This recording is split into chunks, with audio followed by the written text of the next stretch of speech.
Hello and welcome to Know Before You Go for the dedication of St. John Lateran. I'm Father Scott Steinkerchner, and this is a service of the province of St. Albert the Great, helping you to get more out of Mass when you go on Sunday, having looked at the readings ahead of time. So this feast celebrates the Pope's Cathedral in Rome, which is in St. Peter's Basilica. It's St. John Lateran, and it was dedicated in 324, but it's been continually rebuilt since then. The first church of Christendom. And it's the Pope's Cathedral, it's the Mother Church for all churches, and it's a symbol of the unity of the church around the world. 'Tis interesting, though, are we celebrating the building, the fact that Christianity in 324 finally came of age, put its public stamp down, having this big building, or what? And these readings give us an interesting clue into that. So it starts with the prophet Ezekiel.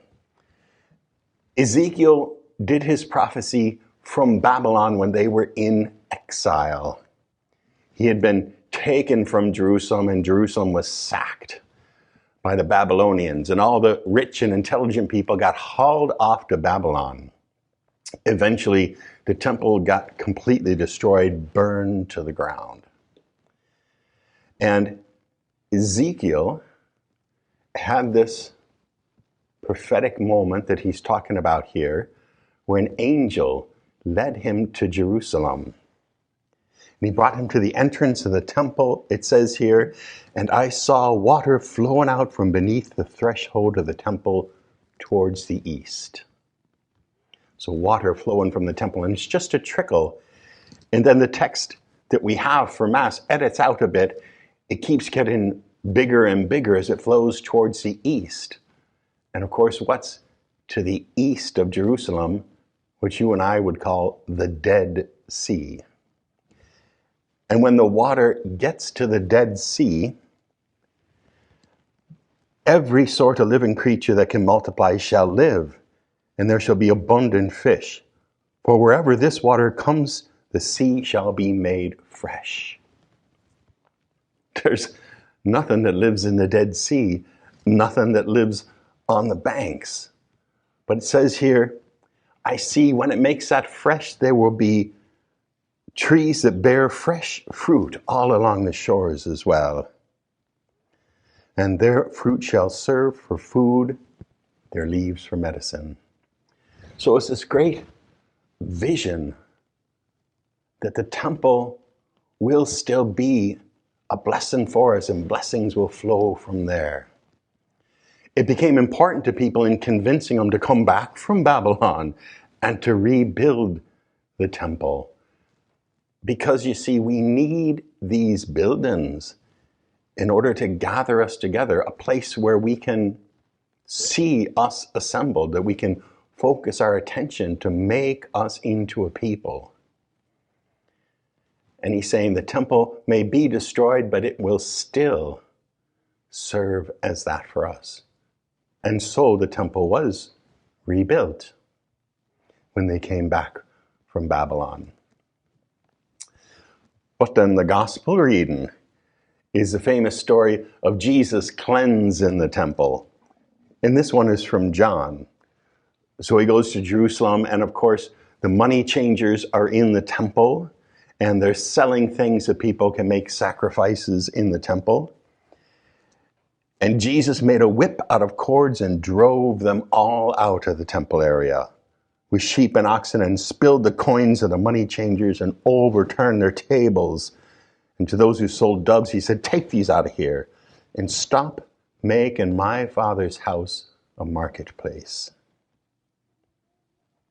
And then they, of course, ask him for a sign. How dare you? Who are you to do this? And Jesus famously answers, destroy this temple, and in 3 days I will raise it up. And they think, it took 65 years to build this temple, and you're going to raise it in 3 days. But the text tells us he's talking about the temple of his body. And he will be killed and raised up in 3 days. So then, this reading with this feast, Jesus replaces the temple. That building, no, Jesus is a new location, the center of God's work in the world. So, what's the building for? It's Jesus. Well, then we go to the second reading. And it's from Paul's first letter to the Corinthians. Brothers and sisters, you are God's building. And he's talking about he laid a foundation and they need to build on the foundation he's made, not make another one, because they are the temple of God. Do you not know that you are the temple of God and that the Spirit of God dwells in you? We are God's temple, the church, because we are the body of Christ continuing on in the world. That's what this reading is all about. And it's interesting then that we choose these readings to celebrate the dedication of an actual church building, St. John Lateran. The first, the oldest in Christendom. What are we saying by that? That yes, these buildings are important, but they're important for holding the church. They aren't the church. We are the church. But we need a place to be church, so that we need these buildings that we can come to and assemble, so that we can constitute ourselves and look around and see, yes, we are the church. So God is everywhere all the time, and the church is wherever one of the members of the church is, but we need to come together periodically in a place to celebrate that, to see that with our eyes, to reconstitute ourselves as the church. And so we have these great buildings, these basilicas, as a symbol of our unity.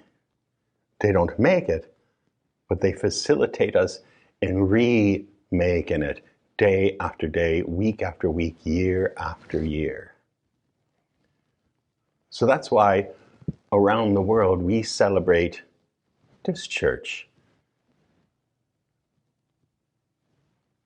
St. John Lateran, because it stands as the one church for all the churches, and when we gather wherever we are, we're gathering with the one church. So I hope that helps you understand these things some more. God bless you this Sunday.